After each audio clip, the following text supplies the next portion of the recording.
है कोल इंडिया की।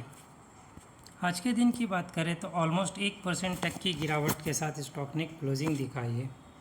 लगातार गिरावट में स्टॉक आप देख सकते हैं, लगातार सेलिंग प्रेशर हमको देखने के लिए मिल रहा है। कोल इंडिया में लगातार गिरावट दिखाता नज़र आ रहा है। तो यहाँ से ये जो गिरावट है आपको और कंटिन्यू होते हुए नज़र आ सकती है और गिरावट कोल इंडिया दिखा सकता है। अगर चार्ट पैटर्न को हम देखें तो इससे पहले जब गिरावट आई थी स्टॉक ने, उस वक्त हम देख सकते हैं सपोर्ट लिया था, ऑलमोस्ट पहले रिजेक्शन फेस किया।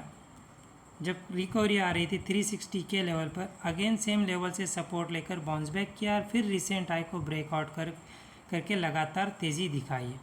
तो नीचे की ओर जहां आज क्लोजिंग दे गया 380 का लेवल, ये इसका सपोर्ट एरिया ये, लेकिन ब्रेकडाउन के चांस बन रहे। 380 का सपोर्ट ब्रेकडाउन कर गया तो वैसी कंडीशन में फिर 340 तक का फॉल हमको स्टॉक दिखा सकते हैं। 360 और इसके ब्रेकडाउन के बाद 340 यहाँ तक की भी फिर गिरावट कोल इंडिया में देखने के लिए मिल सकती है। लेकिन आप अगर जंप आता है तो जंप के साथ देख सकते हैं स्टॉक ने रिजेक्शन कहाँ फेस किया, 390, और इसके ब्रेकआउट के बाद पहले जो सपोर्ट लेवल था अब रेजिस्टेंस का काम करेगा 400 का लेवल, यहाँ तक का भी जंप स्टॉक दिखा सकता है। तो जंप पर थोड़ा सा सावधानी रहना है, क्योंकि जंप के साथ स्टॉक रिजेक्शन फेस कर रहा है, रिसेंट लो ब्रेकडाउन कर रहा है, तो जंप के साथ सावधान रहना है।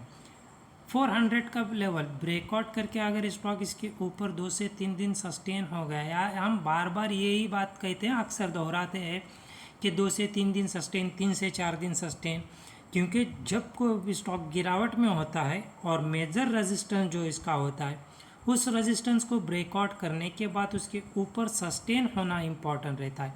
अदरवाइज जंप तो स्टॉक दिखाता है लेकिन फिर रिजेक्शन लेकर सपोर्ट और रेजिस्टेंस सपोर्ट ब्रेकडाउन कर जाता है और गिरावट कंटिन्यू देखने के लिए मिलती है। इसीलिए हम कहते हैं कि सस्टेन होना इम्पॉर्टेंट है।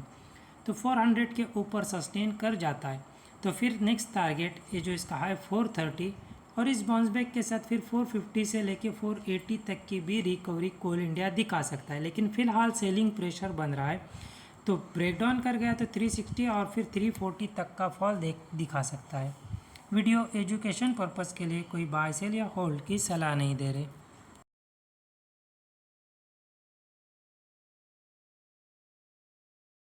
अगर आप डीमैट अकाउंट ओपन करना चाहते हो तो डिस्क्रिप्शन में दी गई लिंक से कर सकते हो।